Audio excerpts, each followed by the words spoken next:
Ladies and gentlemen, boys and girls, welcome back to Basketball Conference, the ACC Football Podcast.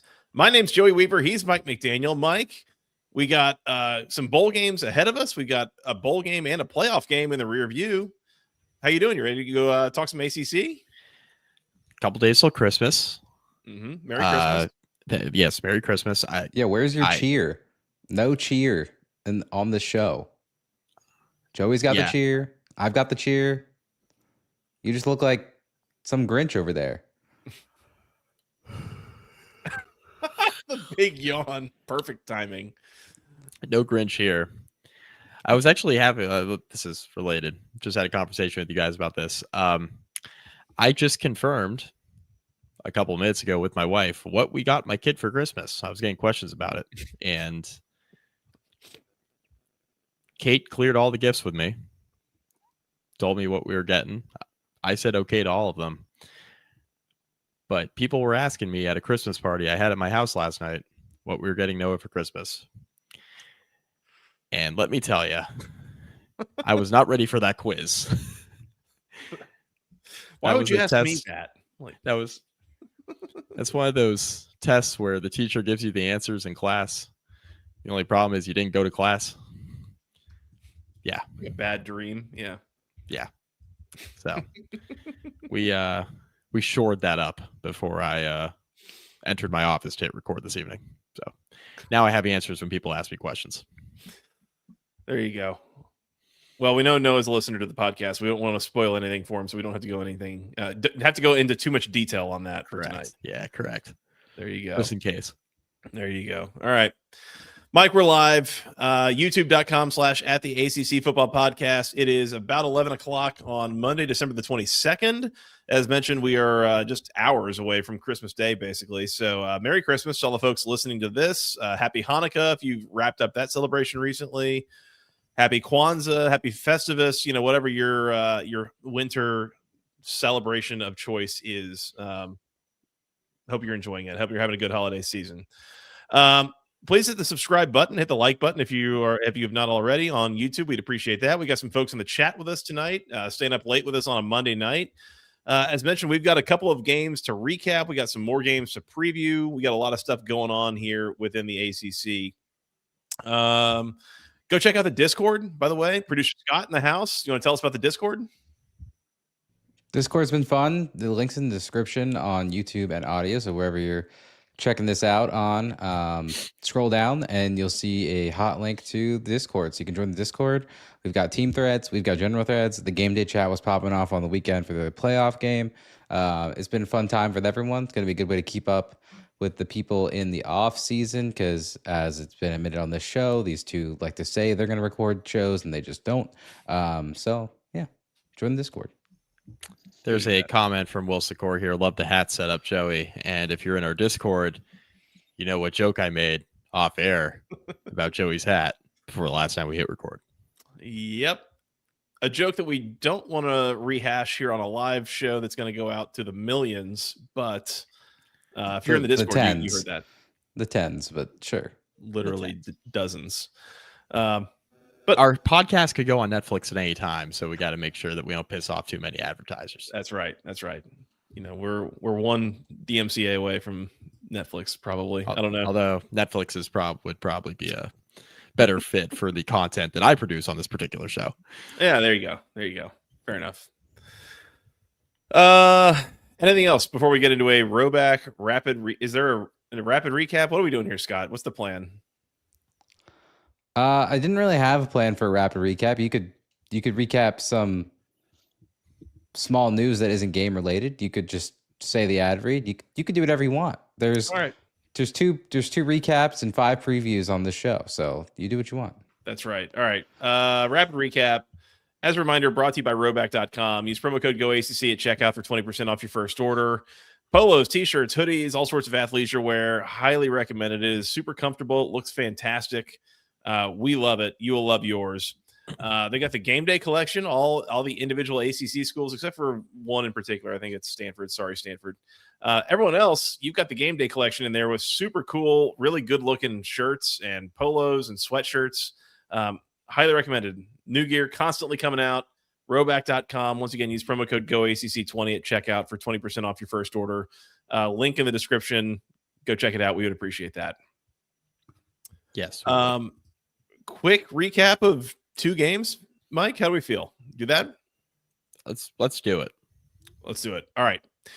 Let's start with the college football playoff, where the number 10 Miami Hurricanes scored 10 points and That's won. not Duke. That's not Duke. They scored 10 points and they won against the number 7 Texas A&M Aggies, who scored 3 points. This game was an absolute rock fight. We will come back and we're going to do the rapid recap here, but just real quickly, both defenses nasty in this game. Like, this was an incredible performance, I thought, from both defenses. Both quarterbacks, I thought Marcel Reed started out pretty decent. A lot of stuff in the run game for him. But on the balance of this game, like, both quarterbacks had a real hard time. It was actually funny to me in the aftermath of this game, going back and listening to our preview, because very specifically we called out the weather and said, oh, it's going to be 76 and sunny here. Like, that's great conditions. What we did not realize at the time was that there's going to be like 25 to 30 mile an hour swirling winds, which I think had a pretty profound effect on this game from the field goal kicking standpoint, from a downfield passing standpoint. Really kind of changed the dynamic here, Mike. Yeah. Hard to kick field goals in that wind, apparently. Mm-hmm. I was impressed with the defenses, like you said. Offenses left a lot to be desired. There was a lot of driving the ball in between the 20s and just not a lot of finishing drives here. So, yeah, finishing drives was an issue. But ultimately, Miami gets a late drive aided by a massive Mark Fletcher run. We'll talk a little bit about Mark Fletcher's involvement or lack thereof in the large portion of this game, and yet he was running his ass off. But he had a big run that set up Miami to score a late touchdown to take the lead. A&M goes down the field fast and has first and goal from the 5. And on third down ends up Marcel Reed throws an interception that ends the game effectively. And Miami moving on. They're going to take on Ohio State. So we'll come back and hit on that a little bit more here in a minute. T's and P's. And then in the Gasparilla Bowl, the NC State Wolfpack 31, Memphis 7. This was a bowl game, Mike. I felt like it was. Memphis was like a bit of a hospital squad, like teams that I don't know that there were a lot of starters going there. They stunk. Definitely just wanted to use the holiday theme music. I was going to say seasonally appropriate for sure. How many times did Memphis fumble the ball in this game? I think NC State didn't do a great job of holding on to it, but Memphis, like, putting it on the turf like it was their job here. NC State gets out to a big lead here and then just kind of sits on it for most of the second half. It says officially they only lost 1 fumble, but they might have fumbled more than that. They might have only lost 1, but I think they fumbled it at least 5 or 6 times in this game. Like, it was like every time I looked up, it was like, oh, Memphis fumbled again. Hey, Scott, I have one thought on this game. Can you play the bang sound for me? Bang, bang, bang, you're dead. Thank you for picking the appropriate bang sound. I gotta say, the first thought I had in my head was like the Houston Astros banging on the trash cans. Get when the you trash said that. cans. Allegedly. That's the first thing that came to my mind. They would never do such a thing. Not once. Not once. Not even twice. You could tell which team had their coach in this game, which one did not, is what I would say.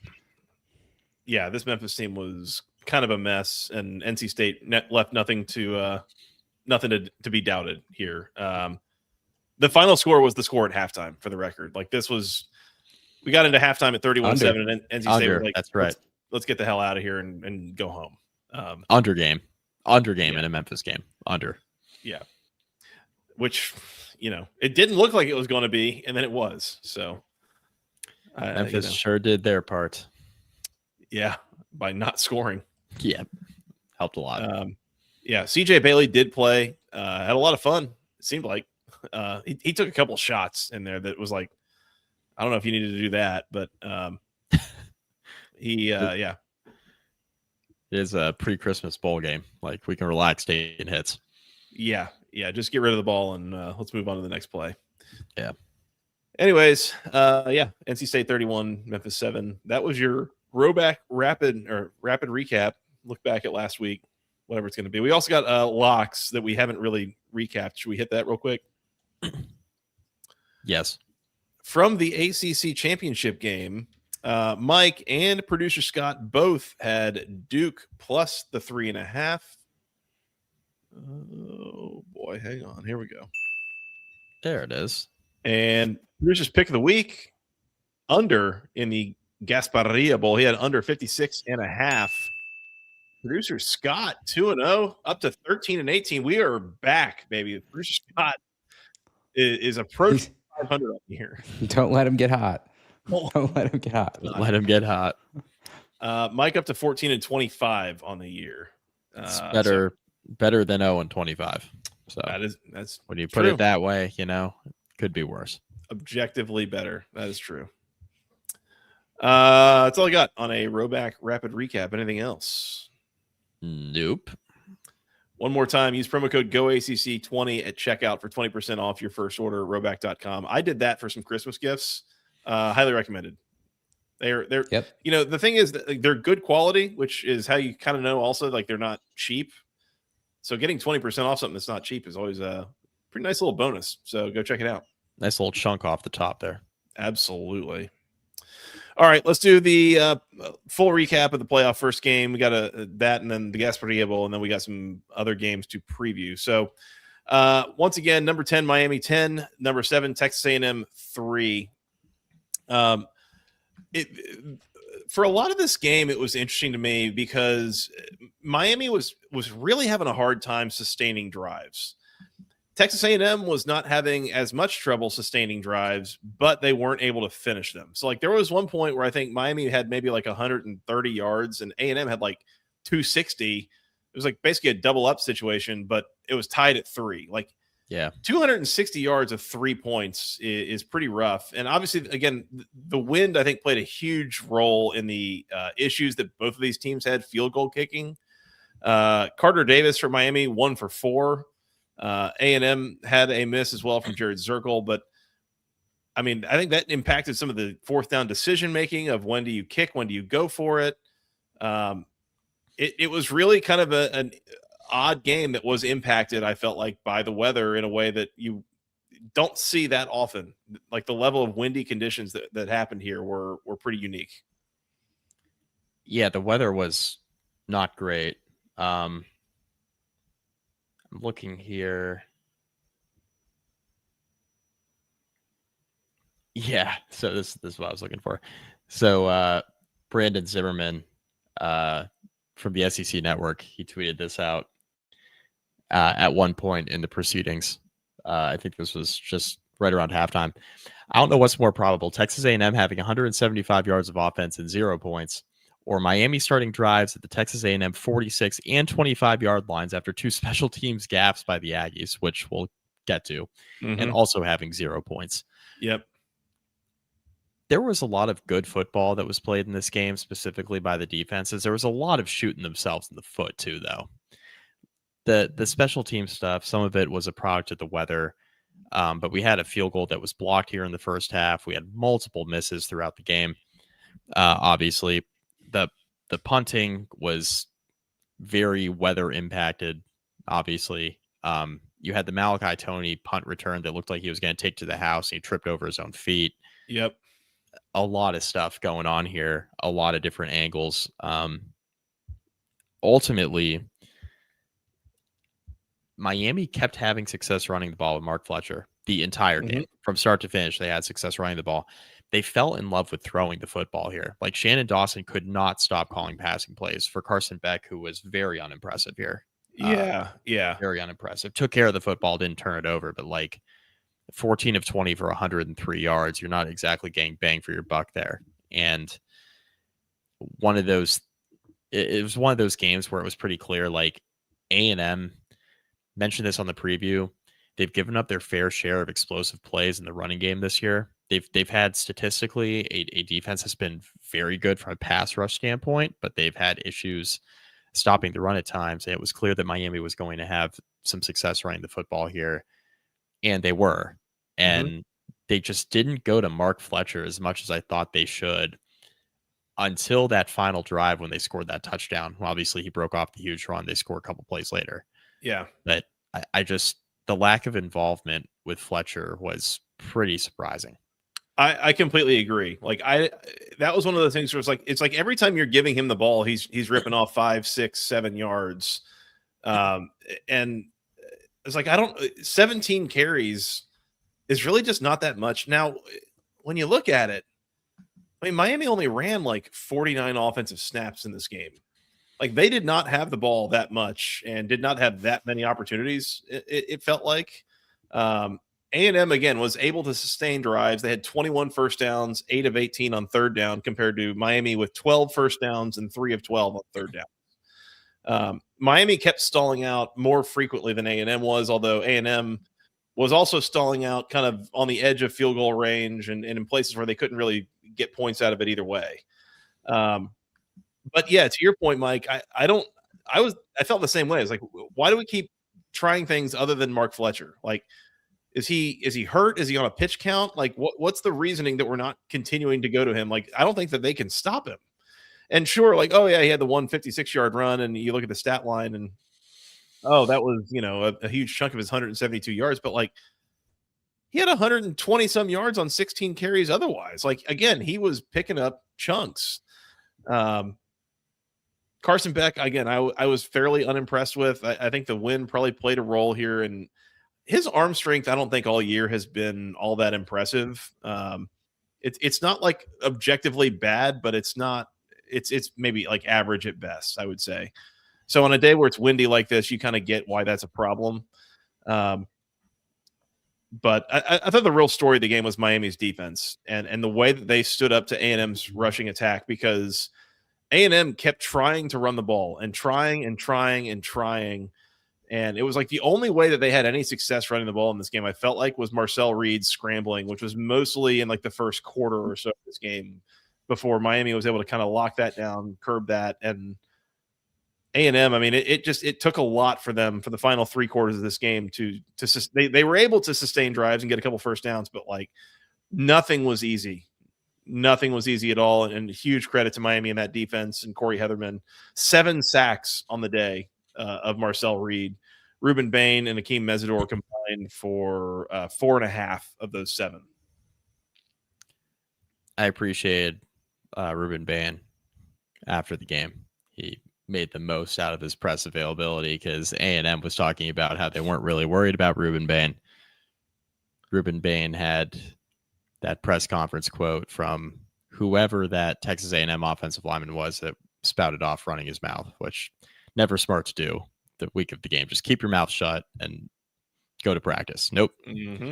We had to say that we're not that concerned about Ruben Bain, who I think for large portions of the season, I think we would all agree was kind of underwhelming considering what everybody expected him to be this season. But that doesn't mean he's not a really, really good player, which we all know that he is. And obviously he made his presence felt in this game. So I did appreciate that in the post-game press conference, he was showing that he had the screen grab of the A&M offensive lineman with that quote. And he made that his phone background all week. Mm-hmm. So you get what you get. Yeah, he made him pay for that. Again, I mean, three sacks plus another tackle for loss. We asked in the preview, can Miami put together a full 60 minutes on defense? And again, to their credit, they did. Resounding yes. It was looking like it was going to be a full 59 minutes and like 27 seconds, and then they got the interception in the end zone. Yeah, when A&M got down first and goal at the 5, I was like, this is either going to overtime or Mike Elko is going to go for 2 and whatever happens. Like, yeah, they went down the field, hot knife through butter situation there on that final drive, and I was fully prepared to see them get in the end zone. And then worth discussing. So the interception that ended the game was on 3rd down. Mm-hmm. 2nd down, Reed throws a pass that ended up, I guess it'll count as a drop that was caught like on the goal line. There was a Miami defender who made a hit to break it up. There was a lot of discourse about that hit being targeting. What was your take on that, Mike? Thought you could have called it because he kind of took off. You can always call it these days, I feel like. That was closer to targeting than some targeting calls I've actually seen. Sure. Made. I mean, he left his feet to make the hit, like launched into him. I thought you could have called it. I don't feel like I saw a launch. I'm not gonna die on the hill either, though. Yeah. I didn't feel like I saw a launch. What I saw was a guy go up and see what he's hitting. Like he went in head up. There was no crown of the helmet. I didn't think I saw a launch. I was like, it's a hard hit, but I think it's a clean hit, and I mean, I remember back in 2015 watching Adam Gotsis get ejected from a game against UNC for targeting where he went in, and I think it was Marquise Williams, and he went in like face first, and like face masks made contact, drove him to the ground. They called targeting, and I was like, he got thrown out of the game for being 6'5". That was the crime there, was being tall. I felt like that was a little bit of the same situation we saw here, and I was glad they didn't throw the flag because I didn't think that was targeting or really what that's meant to be. It was a violent hit, especially in that moment. Like, man, you can see everybody was injured. Yeah.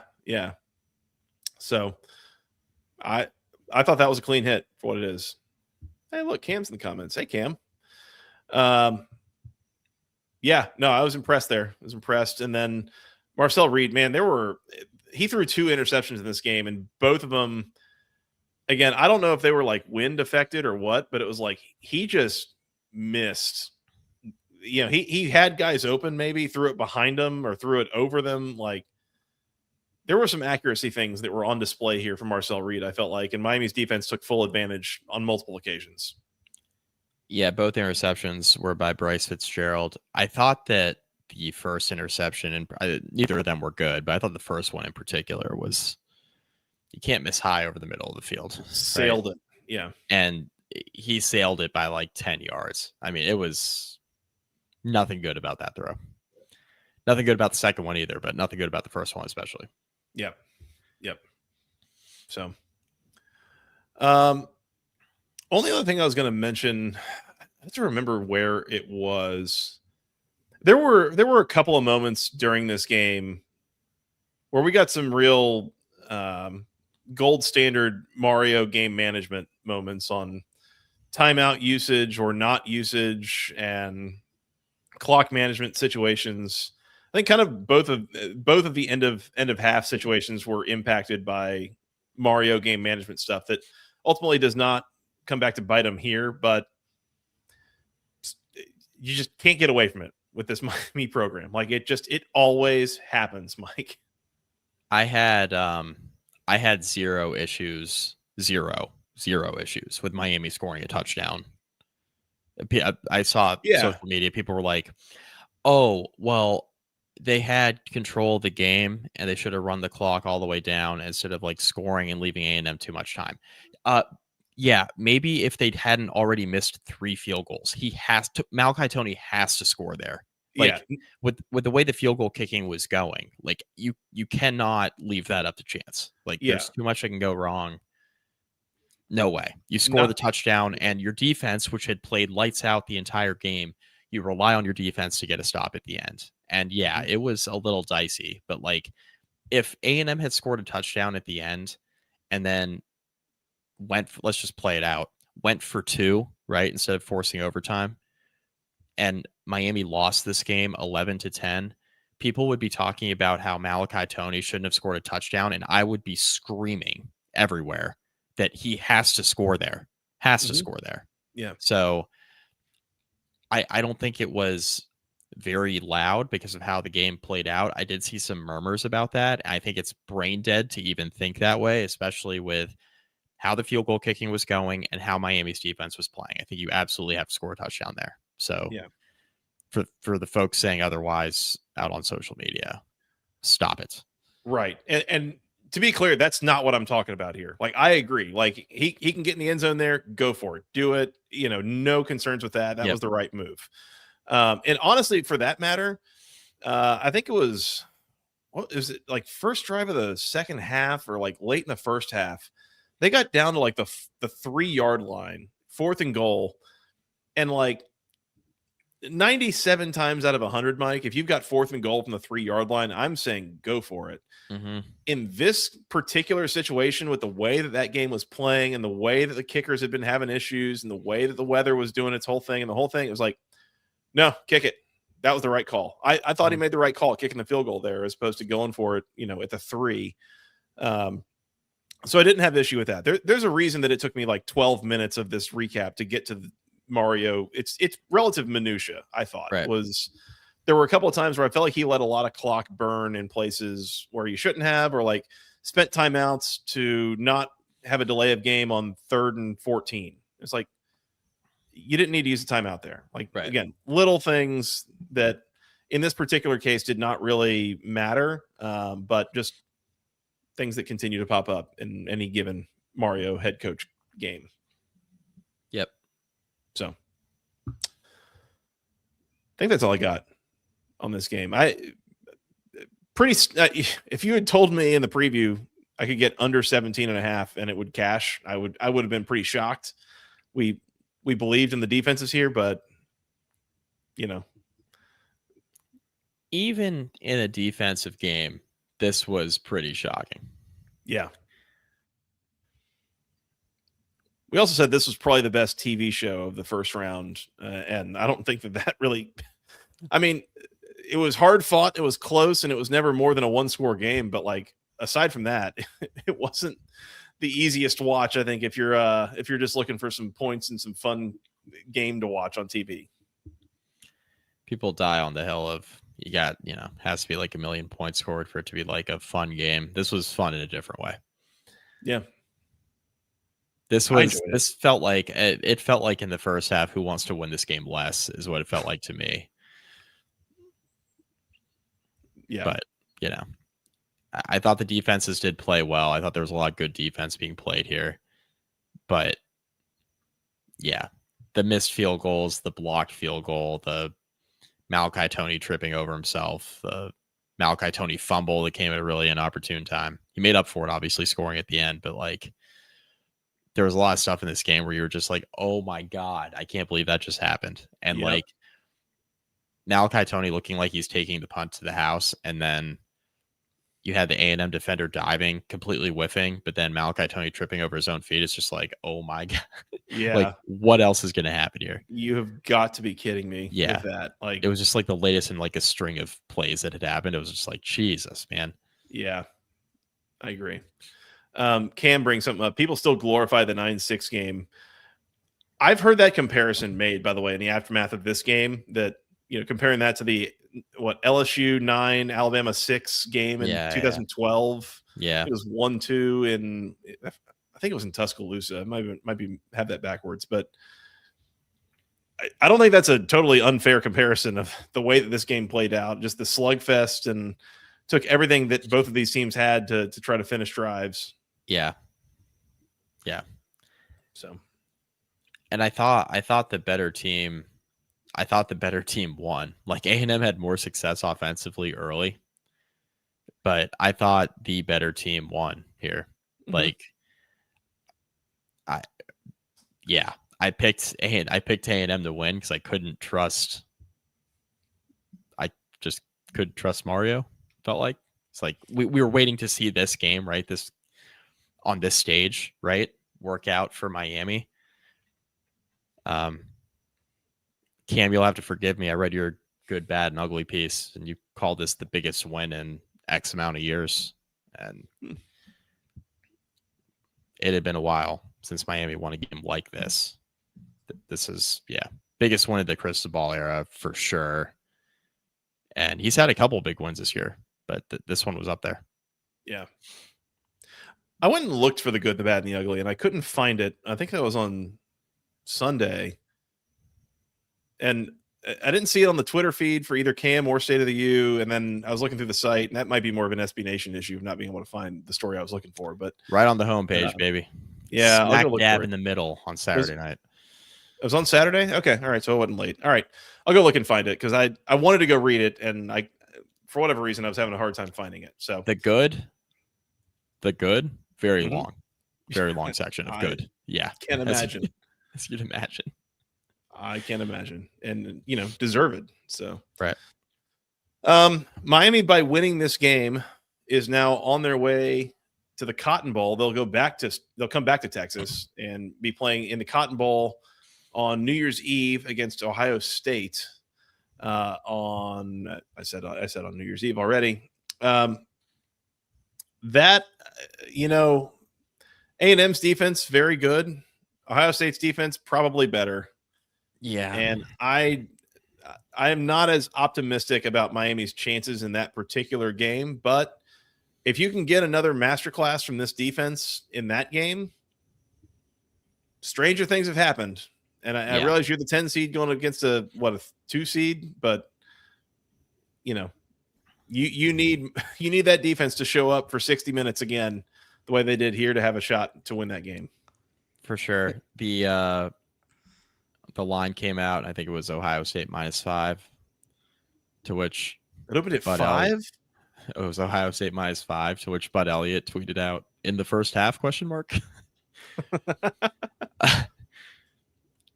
This feels to me on paper, we'll preview it obviously.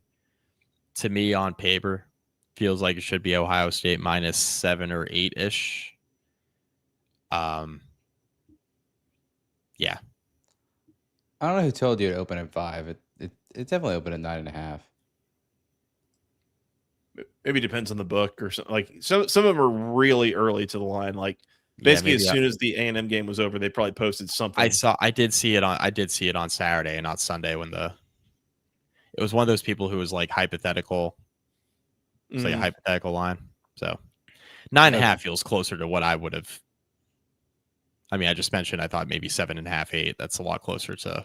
Yeah, we'll preview it next week. Yeah. So yeah. I don't mind the Buckeyes if I can get them inside of double digits, honestly. But as Scott said, we'll come back and preview that next week. Don't piss Cam off tonight.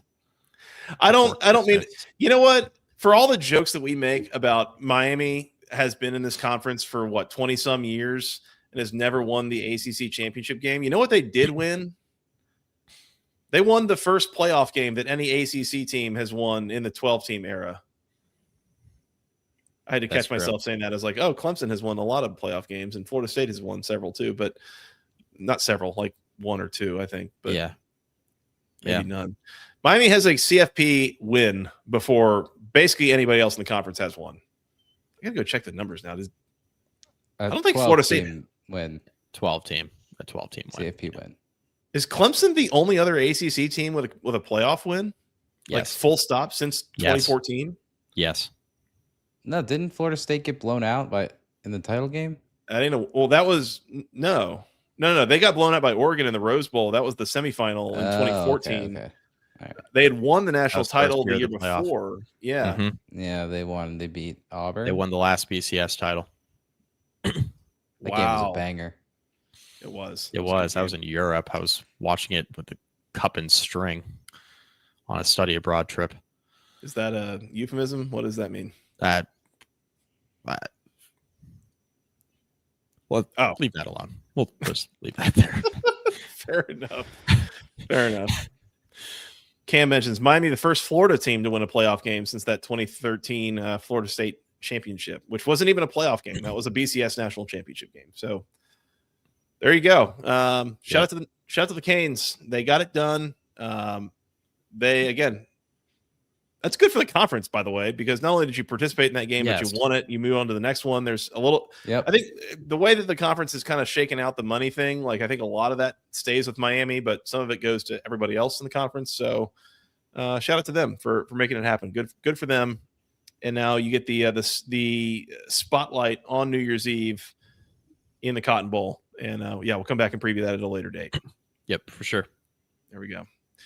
Miami 10, Texas A&M 3, a really strong start to the playoff for the ACC and the one team that made it in. Good for them. Yep.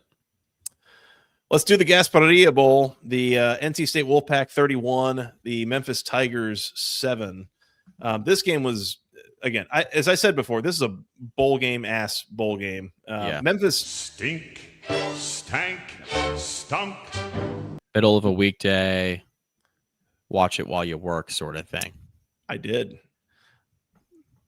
And for the second time tonight, Scott has perfectly nailed the stink, stank, stunk as soon as I said the word Memphis, which is accurate. Yeah, this is a fun game for NC State. I mean, they got out to a big lead and just kind of sat on it. Memphis did not really look like they wanted to be there all that bad. As I mentioned, there were a number of fumbles that they didn't lose that many of them, but like the ball was on the turf a ton in this game.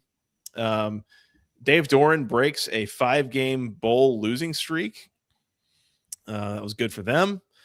And Dennis mentions the Rhoback rapid recap basically covered everything. That's pretty much accurate.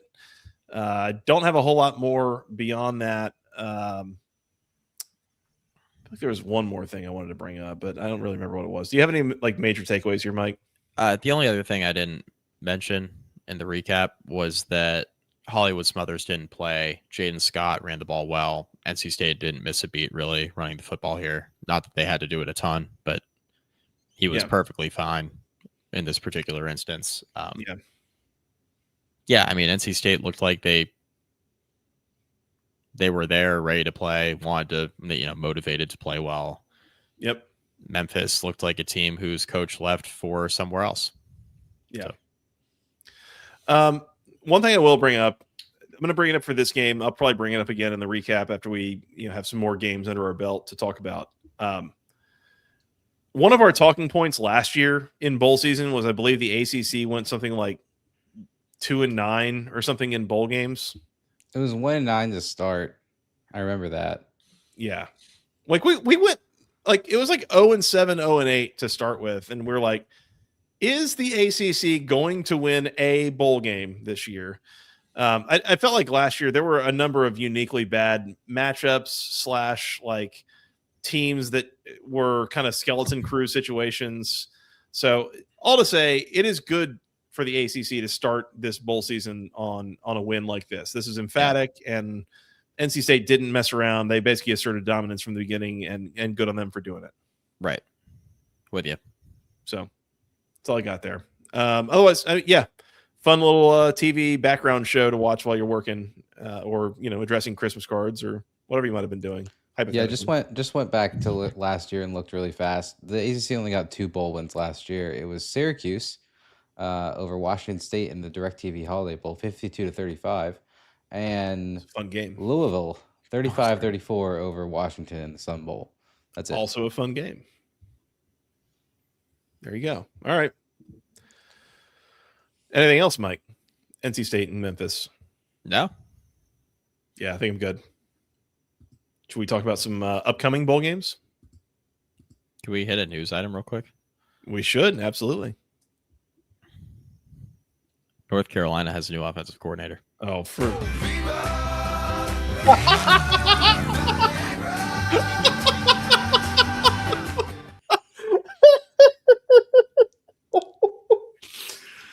Scott has been waiting all night to hit that button. Oh my Lord.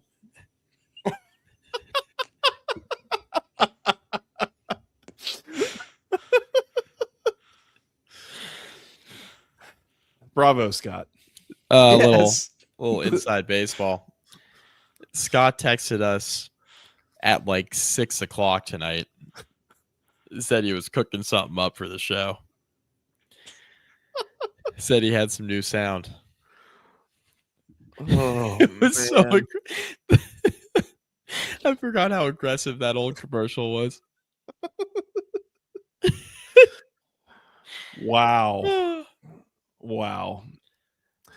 That about sums up my thoughts on the matter. The only thing I was going to add is the whole scouting the co-eds thing should go really, really well. I don't know about the actual recruiting, but the scouting the undergrads, I think, will be just fine. I was going to add just quickly, this person's name is Bobby Petrino that was hired at North Carolina. I don't think we got that far. No, sorry. We're blasted Viagra commercials. And Yeah. Bill Belichick, one of the most likable people in the world, has hired another one of the most likable people in the world, Bobby Petrino, to come join his staff, who is potentially being managed by one of the other most likable people in the world, his girlfriend. And yeah, we've just got a real humdinger of a situation going on in Chapel Hill right now. I can say with all that said, I can say with a pretty high degree of certainty, he should be an upgrade from Freddie Kitchens. I was going to say, you know what? They're going to score a lot of points next year. More than they did this year. We're going to make jokes, and as we should. I just have the sound just like in the back of my head, just like I'm just waiting for it again. But they're going to score some points. Gio Lopez is coming back. He's returning. Got that news this evening. And I think he's a better fit for the stuff that Petrino wants to run. Rather than the depth chart. I mean, well, yeah, but if it is him, let's play it out. If it is him as the starter, he's a better fit for the stuff Petrino has run at the college level versus whatever pro style offense Freddie Kitchens was trying to run this year with a mobile quarterback. Yeah. So it should be an upgrade. Yeah, it certainly will be. I don't know if it'll necessarily. I mean, it will work better. I don't know if it's like going to turn them into an ACC championship contender, but like they will score more points. They will be better on offense. That's for sure. If they play defense like they did this year and they get a little bit more out of the offense, I'm not saying ACC championship contender, but what I will say with a schedule like the one they just had where they lost a lot of those 50-50 games, they probably win a couple more of those, right? Against an easier schedule, you're probably in the basically at the higher end of your outcomes that you were supposed to be at versus wherever they finished this year. Correct. The other thing I will say is that Petrino, like his offense, and I realize kind of more recently it has involved some more mobile quarterbacks. Like he was still the head coach at Louisville when Lamar Jackson was there and won the Heisman, right? But his offense over the years has kind of morphed. Like he's actually one of the guys that does a really good job, I think, of kind of morphing the offense to fit his personnel. And I think he made Lamar Jackson a lot better of a passer at Louisville, and is probably the reason that he was able to survive in the NFL as a passer and as a quarterback was because of what development he saw at Louisville. But even going back to his time at Arkansas, his head coaching tenure at Arkansas, and then his first head coaching tenure at Louisville, they were a little bit more like traditional, I don't know, like West Coast, what you would call that, but like more of a traditional passing attack. They weren't relying on quarterback mobility, although more recently has utilized some more quarterback mobility in his offenses. So like, I think he can make it work. I'm not totally sold on the idea that Gio Lopez is going to, for sure, at this point, he's for sure the guy in Chapel Hill next year. Oh, no. Hey, Joey, just so we're on the same page, he stinks. Yeah. He's not very good. Now, we agreed, though, that he was used improperly this year. Like, the things he was being asked to do is not what he was good at doing. Like, if I trust Petrino to do anything, it's to use the quarterback properly and also to be the most unlikable person in the sport. Those two things, nailed it. Anything else? Who knows? We have a question from Mendes 133. Do we think this is a Bill, Bubba, or Board hire? Bubba being Bubba Cunningham, the AD. Hey guys, listen. Bubba Cunningham didn't even want Bill Belichick hired as the head coach. Okay, so I don't think Bubba is installing anybody on behalf of Bill Belichick. I know this was likely a joke, but just in general. Why do I feel like I need to like create some flashcards for us to repeatedly play this game through the offseason and we need the next an org season? chart. Bill, Bubba, or Board? Like, hold up the one that you think it is. Great idea. We need like an org. We need an org chart. We need like we need somebody to like start here. We got to connect the dots. Or like Jordan's definitely on the org chart. Well, like a decision tree, right? You have like if yes, go here. If no, go here. We need one of those. Yeah. Scott, play the sound. The Viagra one? Yeah. One more time.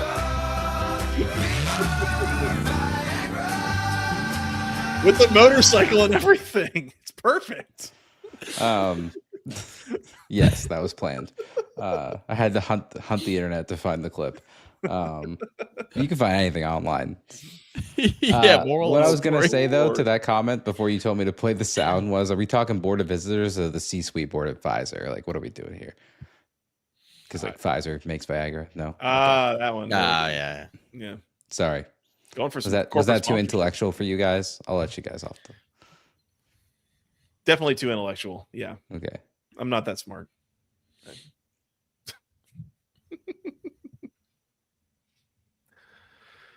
Yeah, probably a good hire. I don't know. It'll probably work. Better than Freddie Kitchens. I don't know how long this Belichick thing goes on at North Carolina. I think we've been asking that question from the moment that we found out that he was going there. Built-in interim. A built-in interim. Which, yeah, probably. And also, man, I had my concerns about when Belichick leaves. Like, is there a smoking crater? You just like put a rocket on the back of the meteor that created the crater. Like that's gonna be a bigger, more smoking crater. I think like everywhere that Petrino has left has been a smoking crater, basically. And we're doing it again in Chapel Hill now. Should be fun. Can't wait for the North Carolina Kevin Steele situation like at Auburn. Where Petrino is like actively, because everybody was talking about that happening at Arkansas, where Petrino was like really going to work to get Sam Pittman fired. That was like a popular thing. Like so he literally hasn't done that in months. Like he hasn't done it in a whole couple months.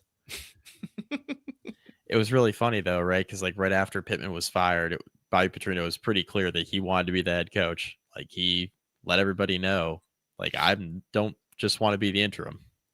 Yeah. He hasn't done it in a whole few months. We'll see how it goes. Should we preview some bowl games here, Mike? Let's do it. All right, let's do it. We'll do this in chronological order. We on our previous episode, we previewed obviously the Gasparilla Bowl, the first round of the playoff, and the Boca Raton Bushes Boca Raton Bowl of Beans. Is that which is tomorrow for those people? Yes. So if you want to see that preview, go to the last episode, and there are timestamps, so you can get there quickly. You're welcome. That's correct. Yeah. As we record this on the evening of Monday the 22nd. That game is now kicking off in I don't know, like 16 hours or something like that. So go find that on our previous episode. We are going to talk tonight about the Christmas Eve Hawai'i Bowl and 4 games on the 27th. Because why would we have games scattered across several days when you can just do them all at one time? Why do we have to talk about the Hawai'i Bowl, right, Scott? Oh, I don't know. What else are you going to be Zach watching? Wilson. Zach Yeah. Wilson. That's to this day one of the worst beats I've ever had. Literal ghosts of Christmas Pass here. Yep. Yeah. I mean, I've definitely been more sober than I was watching the final minutes of that game. I would say that. We've talked about this before. If you go back and watch the last 2 minutes of the 2018 Hawai'i Bowl, I don't know what BYU was doing. Scott and I have watched some Hawaii games.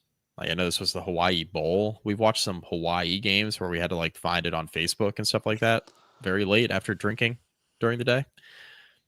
There is nothing that tops this beat, the 2018 Hawai'i Bowl. Yeah. BYU just forgot. I mean, was Sataki there in 2018? Yeah. I think so. Yeah. He took over for Mendenhall. He's been there ever since Bronco went to Virginia. Yeah, you're right. Investigated. He should be investigated for that game. No, Zach Wilson needs to throw a better pass. Why are they passing? They needed 2 yards to seal the game, kneel it out. It's got to stop. I'm going to get all worked up. All I know, Mike has absolutely been more sober than he was watching that game and has had less hungover Christmas mornings than he did after that. For sure. So in remembrance of that game, on Christmas Eve at 8 o'clock on ESPN, it is the Sheraton Hawai'i Bowl featuring the Cal Golden Bears, who are functionally on the road here, taking on the Hawaii Rainbow Warriors. Cal, a 1.5-point underdog in this game, totals 52.5. Scott, did Cal open as an underdog here? I thought they were favored at some point. I could check that for you in a second. Yeah, do you mind checking on that? Because I don't know, I'm suspicious here. I will say, I mean, Cal under new management here. Obviously, I think I would assume Nick Rolovich still coaching the game. I think he's staying on staff there, isn't he? You're correct, Joe. They opened as a 1.5-point favorite. They are now a 1.5-point dog. Okay, that's a relatively small move. But you know what that makes them? What is that? So this week, Hawaii is the home dogs of the week. That's because JKS is from Hawaii and he's at home. So give Cal home dogs of the week. Use promo code GOACC24 at checkout. Get your first order 50% off. Buy some sweet home field gear. Thanks. Go do that. Support your home dogs of the week. How are we feeling about JKS on the Big Island, Mike? I mean, I'm excited to see the Hawaiian on Hawaiian quarterback matchup with JKS and Mike Alahado. Yeah. You know, we talked about last week's game between Miami and A&M being for the Commander-in-Chief's Cup that was played this year between Miami, Texas A&M, and Notre Dame. This is for the Commander-in-Chief's Cup that was played between Cal, Stanford, and Hawaii, although I think Hawaii beat Stanford. Stanford beat Cal. So now we got to figure out, Cal complete the triangle, or does Hawaii take the championship from the ACC this year? Lock up the bows. Oh, You better lock it up. You better lock it up. No, you lock it up. You lock it up. Lock it up. Lock it up. Please. They have their coach. Cal's defense has low-key kind of sucked for long stretches this season, right? Yeah. Give me the bows. I think I'm with you. I'm not going to lock it up, but I'm going to land with Hawaii. Welcome back to bowl season, where like who the hell knows like which team is going to show up from either side.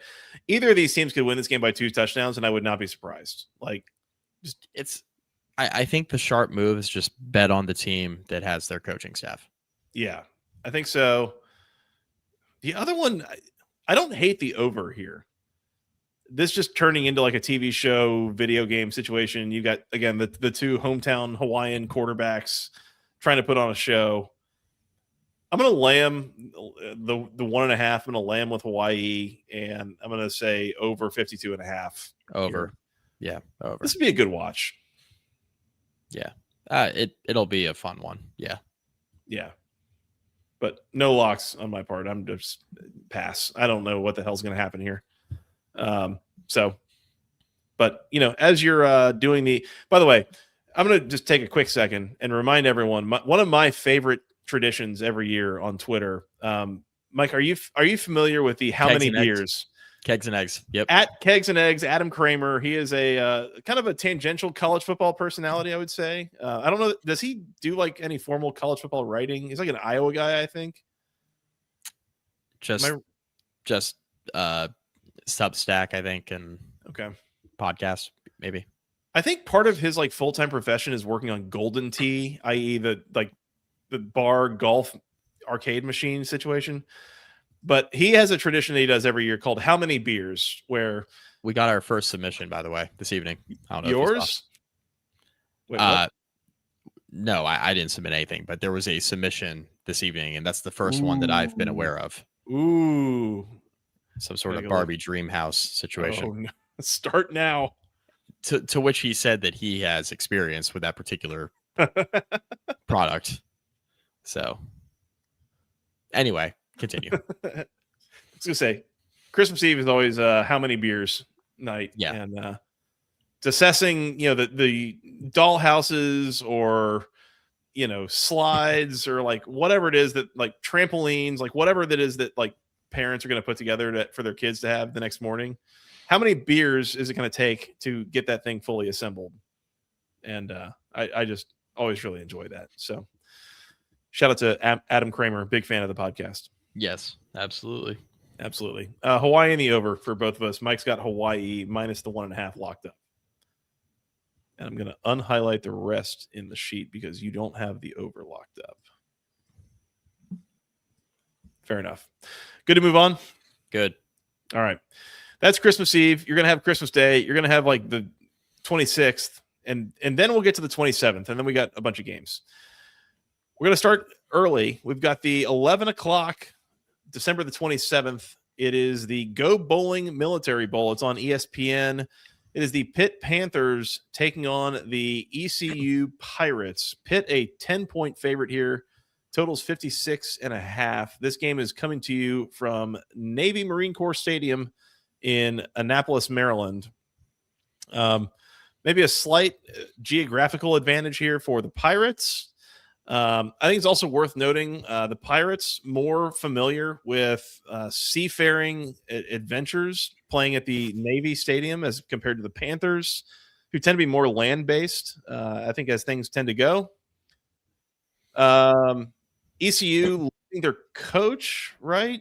Or at least their offensive coordinator left for Ole Miss. They have their head coach. They lost their offensive coordinator. Okay. I'm trying to keep it all straight. There's a lot going on.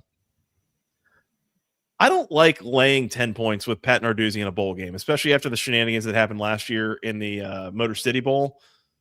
I'm leaning towards just taking the Pirates and the points to at least keep this close and entertaining, but I don't feel that strongly about it. What's your take here, Mike?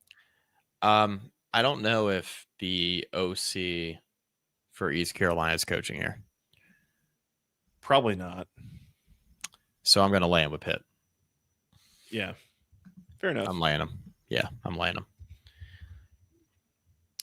I think Pitt will win. Pitt's better here. It's just a lot of points to lay. I will say this is also probably kind of a bad matchup from ECU from a physicality in the trenches standpoint. Like if Pitt shows up wanting to play this game, and I halfway think that they will, like I don't think that they'll be, over the moon going to Annapolis in late December to play this game. But if they do show up, somewhat ready to go, I think they might be able to make a bit of a mess of this game. Yeah. Yeah, what the hell? Let's lay him with Pitt. There you go. This should be a good showing for the Panthers. Hopefully, we will see. Narduzzi, again, has had his issues in bowl games in recent years, but tend to think that they might not extend here in this particular matchup on this particular day. But we'll see. Yeah. Yep. Total's 56.5. I'm going to say under. That's a lot of points. I'm going to say under as well because I don't think East Carolina is scoring as much as they have been. Yeah, that's fair. All right. Pitt and the under for the both of us in the Military Bowl. I don't think there's a whole lot else that I saw about this game. I think I'm good. Good. Let's keep it moving. Same day, this is at noon on ABC. It is the Bad Boy Mowers Pinstripe Bowl because we know if there's anybody doing anything in New York around the first of the year, it's mowing their yard. The Clemson Tigers taking on the Penn State Nittany Lions. Clemson a 3-point favorite, totals 48.5. This, of course, has been the subject of some jokes as plenty of people predicted this is like a national title game matchup before the year. They are playing after the season, but in a slightly different capacity than expected. Here's what I will say. God love him. Dabo will get his team fired up to play in whatever the hell bowl game that they're in. Yeah. I kind of think Clemson's going to show up like fired up to play this game. Yep. Maybe more so than Penn State does. And I have my questions about Clemson, like quality wise, but I think the motivation here, they will be ready to go. And I think they're going to win this game. Lay them and we'll lock it up too. Whoa. Lock it up. You better lock it up. No, you lock it up. You lock it up. Lock it up. Lock it up. Please. For all the reasons you just said, like Dabo feels like he can get his band of misfit toys and all of those underrated players that he has now because he just doesn't want to recruit at the level he once did and doesn't want to use the portal.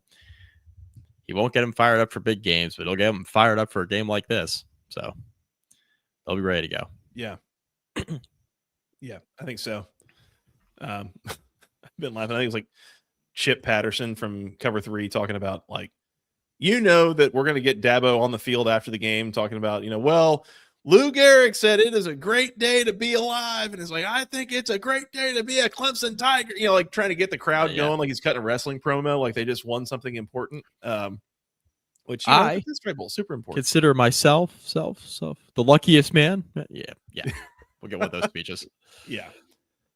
What the hell? What's bowl season if I don't lock anything up too? I'll double barrel this. Hell yeah. Clemson -3. You better lock it up. You better lock it up. No, you lock it up. You lock it up. Lock it up. Lock it up. Please. Double barrel. That's right.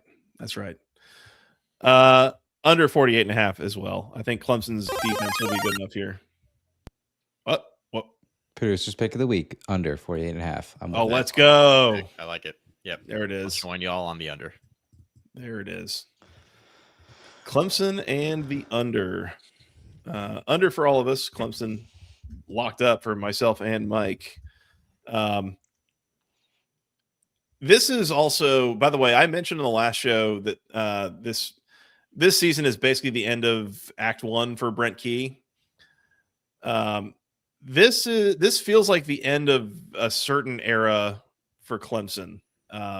Garrett Riley, like that contract is up. Cade Klubnik, I think, is done after this year. They've got a number of seniors, I think, on defense that are leaving. Like this was a year that Clemson has built towards. This is kind of going to be the last time that this group plays together. Yeah. And then we will see what they do to rebuild after this going into next year. Yeah. And Dabo loves to hire internally, but he's also in the past loved to hire like underwhelmingly. So he may take this opportunity, like you mentioned with Garrett Riley's contract up. He may take this opportunity to hire Freddie Kitchens. I mean, it almost worked in Chapel Hill. Like, yeah, he'd be perfect for the Clemson stuff or whatever Dabo says. Yeah, you just like run a bunch of mid offense. He can do that for you. Yeah. I saw Garrett Riley's name pop up a couple times in the Georgia Tech offensive coordinator search. And I was like, man, like, I know that we've had the conversation about, well, Dabo probably meddles in what's going on there. I'm like, I don't know. Like, I feel like the bloom is off that rose a little bit from what Garrett Riley was coming off that national title game appearance with TCU a few years ago. Like, in 3 years, that's all we got from Clemson's offense. Like, I don't love it. But get ready to learn Taj Boyd, buddy. Yeah, exactly. All right, Clemson -3 locked up for both myself and Mike. Producer pick of the week, under 48.5 in this game. Mike and I also on the under. Yep. Good to move on. Moving on. Let's go to 3:30 on ABC. It is the Pop-Tarts Bowl featuring the number 22 Georgia Tech Yellow Jackets taking on the number 12 BYU Cougars. Georgia Tech, a 4.5-point underdog in this game, total 56.5. First of all, feels like I have to mention this. As I mentioned before, Georgia Tech specifically in this specific game because Notre Dame turned it down. And there are a lot of Notre Dame fans that have been out there on Twitter that are like, thank God we're not a part of this nonsense dog and pony show. And like, we don't want to be a part of this anyways. And like, we're too cool for this and we're too good for this. And we should have been in the play. And you know what? I'm glad that your players aren't having fun at this game as much as the Georgia Tech and BYU players are having fun at it right now because they look like they're having an absolute friggin' blast. This game is objectively just like one of the most nonsense fun bowl games of bowl season. I think these two teams, by the way, two of the most invested in winning a bowl game teams that you probably have out there. Like, no question of are either of these teams motivated? I think they both are. The coach is a little bit of a bromance situation. Both quarterbacks willing to probably do an on-field Oklahoma drill at halftime. Like this sets up to be one of the best TV show games of bowl season, Mike, for my money. Yeah, I agree. Should be a good matchup. A lot of the main players are playing. Should be good. I don't love this matchup for Georgia Tech. I think they're going to have some issues in the trenches here in particular. BYU's defense really good. BYU's offense also really good. Georgia Tech's defense, we know what that defense has been this year. It's been very up and down. But I don't like this matchup for Georgia Tech at all up front. Yeah. At all. Little surprise it's only 4.5. Maybe Georgia Tech hangs. I think they'll be game for a bit. I do think BYU's a better team. I think they pull away in the second half. The line kind of scares me a little bit. 4.5 is a weird one, though. So I am not going to lock anything up here, but I like the BYU side a lot more than I like the Georgia Tech side here. So give me a Cougs minus 4.5. I'm with you. Laying with the Cougs. For the exact reason that you said. And some of this, I think about Georgia Tech, and it's like, I think with under Brent Key and with Geep Wade of the last few years, like they've gotten to the point where their offensive line is probably like above average. But as we saw against Pittsburgh, we saw against Georgia at the end of the season, they're not the level that they can handle some of the most physical defensive fronts in the game, which BYU is one of them. And then I turn around the other side of the ball, and their defensive line, I don't trust them at all against a very physical BYU offensive line. Yeah. And on some level, I don't know that that's unique to Georgia Tech and the ACC. I think that's probably most ACC teams are just a little bit ill-equipped in the trenches to handle the level of trench play that you're going to get from BYU. So just throwing all that out there. But, yeah, I agree. Laying with BYU, I think they win this game by at least a touchdown. Unfortunately, Haynes King's final game in white and gold, but I don't know that he necessarily goes out a winner here. Should be a lot of fun, though. Pop-Tarts Bowl always is. And for the record, by the way, Will Secor brings up Georgia Tech getting some of those Pop-Tart sprinkles on the helmet logo for this game. BYU's got them, too. That's a nice touch. And you know what? Notre Dame never would have Pop-Tart sprinkles on their helmets. Nerds.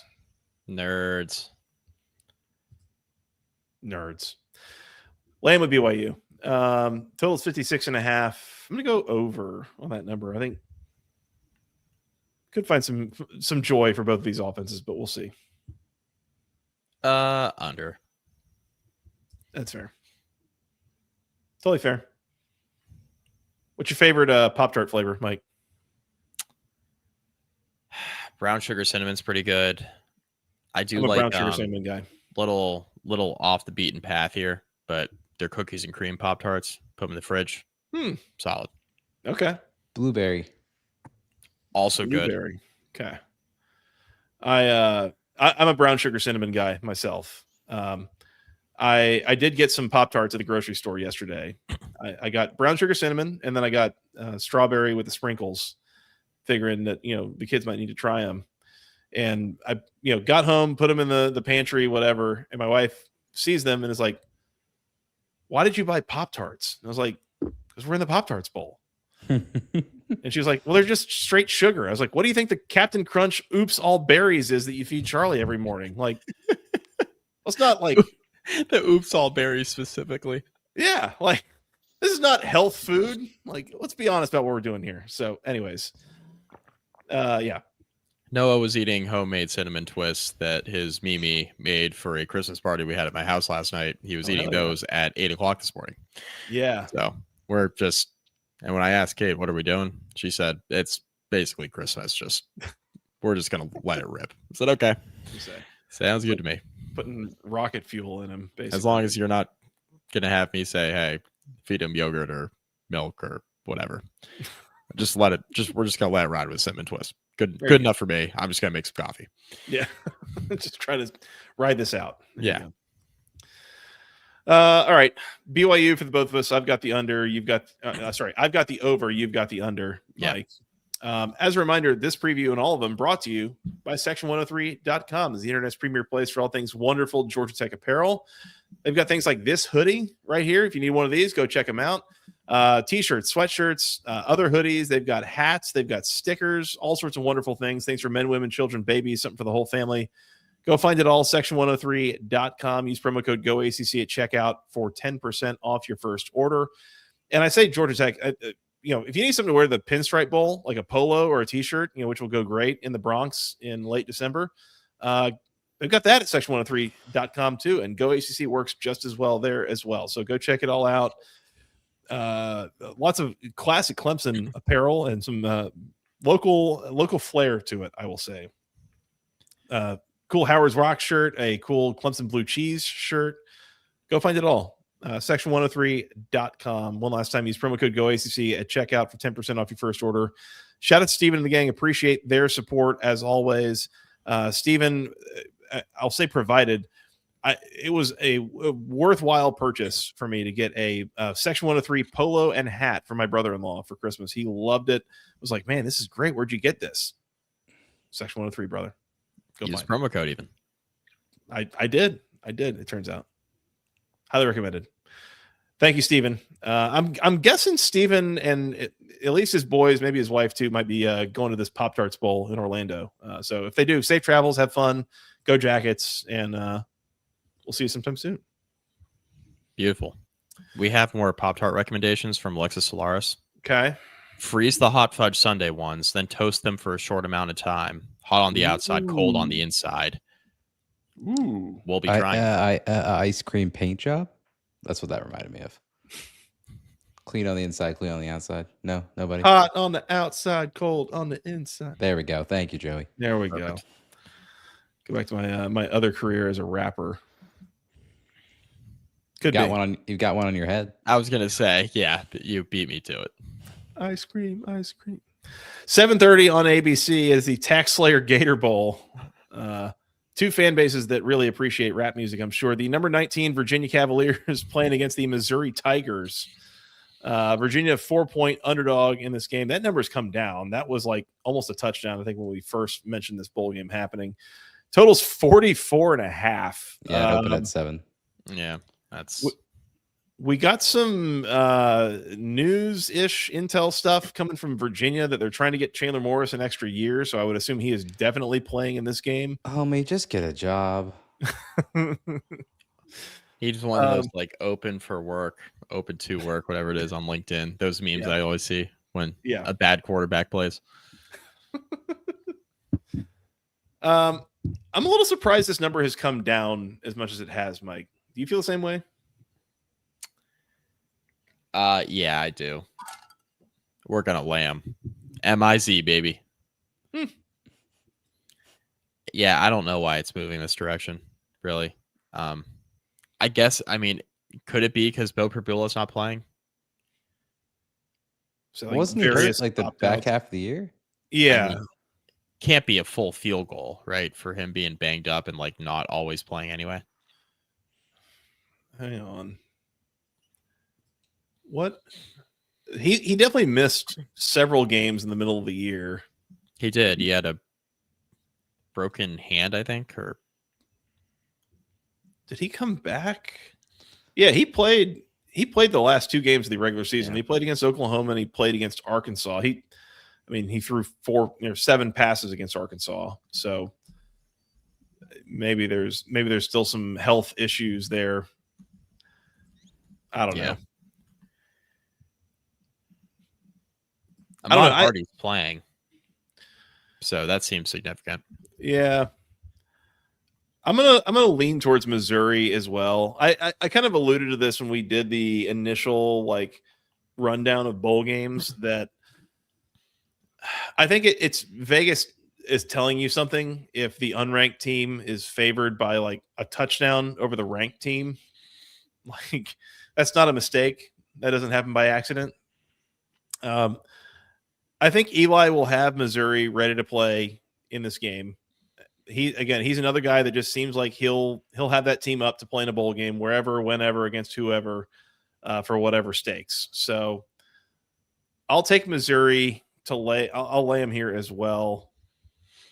I don't feel confident whatsoever. I mean, Virginia could easily win this game. Like, no problem thinking of how that would happen. So, but I don't know. This is I have such a bad feel for this game in particular. Of just like either one of these teams could win by 10 points, and I wouldn't be shocked. I have no idea.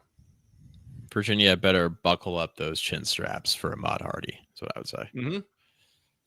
Yeah. If you can make it through, 60 minutes of that, you've earned it. Strap up. That's right. That's right. Yeah. All right. Missouri, and then total's 44.5. Over. Under. Fair enough. Yeah. Yeah. I don't. It's a low number. I think you could find, a couple of big plays here or there. It's bowl season. Who the hell cares? It is. Yeah, over. I think both these teams are Virginia's definitely motivated to play, right? Yeah. I think they'll play hard. We think Missouri's going to play hard. You just said you think so. I think so. Oh. Is this Virginia's first bowl game under Tony Elliott? Yes, I think so. 5-7, 3-9. I want to say yes. Yeah, I think it is. Yeah. On 3, by the way, listed Tony Elliott as a candidate for the Michigan job today. Yeah, I don't know. Okay. Sure. Yeah. That's one of those where, and we said this a few weeks ago when I found out that Nebraska had given an extension to Matt Rule to keep him from going to Penn State. I was like, dude, you know what? If y'all want him that bad, okay. Yeah. At this point, I still don't feel like Tony Elliott is some like way above replacement level head coach. Like, they've had a good year. I don't know that this coaching staff has done anything that's like really wildly impressive relative to, they got better results, but they've also improved the roster. So like, I don't, if Michigan wants to come in and hire Tony Elliott, okay. Yeah. You can have him if I'm Virginia, but I just wanted to try something real quick for an upcoming segment that we have in a moment. See how it goes. All right. That's all I got on bowl games. Should we recap locks here? Yes, we shall.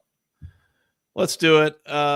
Mike, you've got Hawai'i minus the 1.5 against Cal locked up. We both have Clemson minus the 3 against Penn State locked up. Producers pick of the week under 48.5 in Clemson and Penn State. And that's all our locks for this round of the ACC's Bonanza. Bonanza. All right. I think that's all I've got. I don't care. I'm Sickos. You thought that's all you got. All right. Sickos picks of the week. Gentlemen. All right, everybody. Did we draw lines on like where we're starting and ending on these? Oh yeah. You did. You just cut me off. I was gonna get there. Sorry. Okay. So last show was all games up through tomorrow, the 23rd. So these next picks from this week are going to start the 24th through next week, the 29th. So all of these picks that are eligible are December 24th, Christmas Eve through December 29th, because our next show should probably fall around that time. So that will be that. As a recap of last week's, we still have some outstanding because we picked a couple games that are tomorrow. But the ones that we did kind of close out, Joey went 1-2 on the week. He nailed the Tulane team total under 19.5. He missed the JMU team total under because they scored 34. And he and Mike both missed Kennesaw State. They got their butts kicked by the Michigan State Broncos, according to Joey, the Western Michigan Broncos. When you're wrong, you're wrong. Bowl. So we still have a few outstanding from there. So I said it was Michigan State, or like the Michigan State Broncos. As for myself, I missed our Villanova Wildcats in the FCS semifinal. Sad, as did Michael as well. So, congrats to Illinois State. I hope their run keeps on going. I don't think it will. I think they're going to die in the FCS title I'm game. gonna die. Montana State was a banger. Yeah, That was really fun. Montana State took them to the woodshed in the fourth quarter. Oh my God. They did. All right. So again, like we said, these next set of Sickos picks of the week start on the 24th through the 29th. So I am ready to go when you guys are. If anyone else is ready, we can go to you. If not, I will lead it off. I said lead it off, Scott. I think you should go. All right, let's do this. All right, starting here on, I forget what day this is that I wrote it down. We'll go with the J Labs Birmingham Bowl, which is Appalachian State 5-7 against Georgia Southern. And gents, Monday the 29th. That's on the 29th. Thank you, Joey. And gents, I think I just have to say, if you're a 5-7 bowl team, I'm taking you in the Sickos pick. So give me Hell App State. yeah. Give me App State plus 7.5 Yeah. against Georgia Southern in the Birmingham Bowl. I mean, on principle, that's who we're taking. Next pick. I need some music for the next pick, ladies and gentlemen. Ooh. That's right. It's the Snoop Dogg Arizona Bowl airing on the CW. And I'm going to take our lovely University of Miami of Ohio. I believe they're the Red Hawks, I think, from the MAC, plus 4.5 over Fresno State in the Snoop Dogg Arizona Bowl. So give me the CW underdogs. Thank you, Lee Nobody. So we're going to ride with the CW underdogs in bowl season. And then my final pick of the set of Sickos this week is going to the Rate Bowl, which the Rate is who is my mortgage is through. So cool. So the Rate Bowl, which is featuring New Mexico and Minnesota. New Mexico's a 2.5-point dog. Give me New Mexico on the field. They're playing somewhat of a home game out there in Arizona. So they're closer to Arizona. They will have some retirees from Minnesota come on over to Phoenix to watch the game. I think we can get the Lobos on the board here for the Mountain West. So give me New Mexico Lobos on the field in the Rate Bowl. And that's it. My mortgage started with guaranteed rate, and then they sold it to PennyMac. Just like In every case other anybody mortgage. wanted to know. Yeah. So anyway. Joey, I'm ready. Yeah, go for it. Okay, cool. Friday, December 26th. We're going to go to the Game Above Sports Bowl. Central Michigan's taking on Northwestern. The total in that game is 43.5. Oh, and before I proceed any further, giving the pick, there's going to be a theme here. The total in this game is 43.5. We're going under 43.5 in the Game Above Sports Bowl between Northwestern and Central Michigan. Let's scroll on down here to... Oh, same day. Sorry. Rate Bowl. New Mexico, Minnesota. Total's 43.5.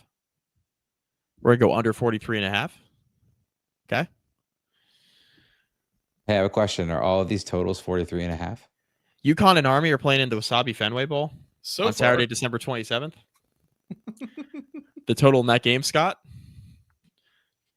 is 43.5. We're going under. Ladies and gentlemen, I have something to present to you for a title of said picks here. I'm done, by the way. Those are my 3 Sickos picks. This is the triple parlay. This is the BC Podcast ACC Basketball Conference, the ACC Football Podcast Triple Barrel Parlay of the Year. You can get under 43.5 in all 3 of those games at plus 605 on FanDuel. 43. Get out. Leave your own show. I keep trying to kick my 6-year-old out of my house when he does that, but my wife tells me I can't. So, oh, you can't claim them on your tax returns if you do that. Under 43.5, all 3 of those games, plus 605 if you parlay it on FanDuel. You bet your ass I did. $5 to win 35.28. Let's go. I love that. All right. I'm going to start in the JLab Birmingham Bowl as well. I'm going to join Scott on App State plus the 7 against Georgia Southern. Let's go. Double barrel. As let's see, Will Secor noted, and Dennis and Will Secor both in the comments here talking about this game. Will Secor notes that's not only a conference game, that's a rematch. That is a rivalry game that these two teams played like a month ago. This is a 2-point game in Boone, and so they're going to play this game again. This is a situation where, again, as mentioned, App State, a 5-7 team, and Georgia Southern was having a hard time like finding an opponent for this game because so many teams kept opting out. And finally, they got to their hated blood rivals, App State, and App State's like, "Yeah, we'll come play that ball game." So, it's a little bit weird seeing a Birmingham Bowl from Georgia Southern and App State when like last year it was Georgia Tech and Vanderbilt. I don't really know from a conference affiliation standpoint how we got here, but we're here. So give me the points. Getting a full touchdown with App State, I will take those points. Who won the first matchup? Georgia Southern won 25-23. So this is a close, even more so. Yeah, close game in Boone. Give me the Mountaineers. That's right. Let's go to the New Mexico Bowl. The North Texas Mean Green taking on the San Diego State Aztecs. Total's 53.5. Give me the over. Both of these offenses can score like hell. That's a really low number for a bowl game. And again, North Texas had playoff aspirations. They didn't quite make it. Now they're in New Mexico. I mean, maybe there's some opt-out, motivational issue stuff going on here, but both of these, and obviously North Texas's coach is leaving, going to Oklahoma State. Context, as with all these games, but total 53.5 for a couple teams that can score a lot. San Diego State, by the way, kind of a wagon. I'm going to leave that one alone, but over 53.5 in that game for me. And then, I don't know. I thought about the Snoop Dogg Arizona Bowl on the CW, which just massive ACC energy from this bowl game. But not going to do it. Let's go to the Fenway Bowl. UConn taking on Army.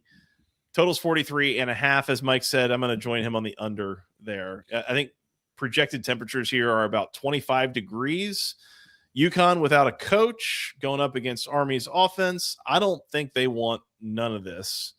But I think Army might just like grind this thing into a pulp, and this would be like a 28-10 kind of game, and we're out of there. So under 43.5 in that game. I agree.